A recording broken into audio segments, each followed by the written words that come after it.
আলাইকুম। এটা আমার সামনে যে জমিটা দেখা যাচ্ছে, এটা হাল চাষ করা হয়েছে সবজি চাষ করার জন্য। এখানে সবজি রোপণ করা হবে। এই জমিটা এখানে 8.75 শতাংশ জমি আছে। 5 কাঠার একটু বেশি, 5 কাঠার 50 শতাংশ, মানে 0.50। এই যে রাস্তাটা, এটা কিন্তু পাকা রাস্তা।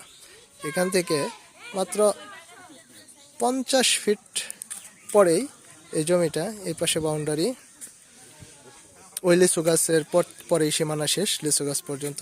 এই যে আমি যে দেখাই, এই যে এটা সীমানা, এই যে একটা ইটা ইয়া করা আছে, এই লিচু গাছ, এই পাশে বাউন্ডারি, এই কাঁঠাল গাছ জমিতে।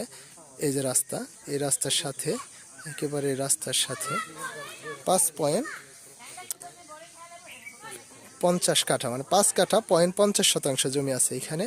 আর শতাংশ হিসাব করলে 8.75 শতাংশ জমি। এটা গাজীপুর জেলা, গাজীপুর সদর উপজেলা, পিরোজলি ইউনিয়ন, পিরোজলি মৌজা। পাশে মসজিদ, স্কুল, সব সুব্যবস্থা আছে।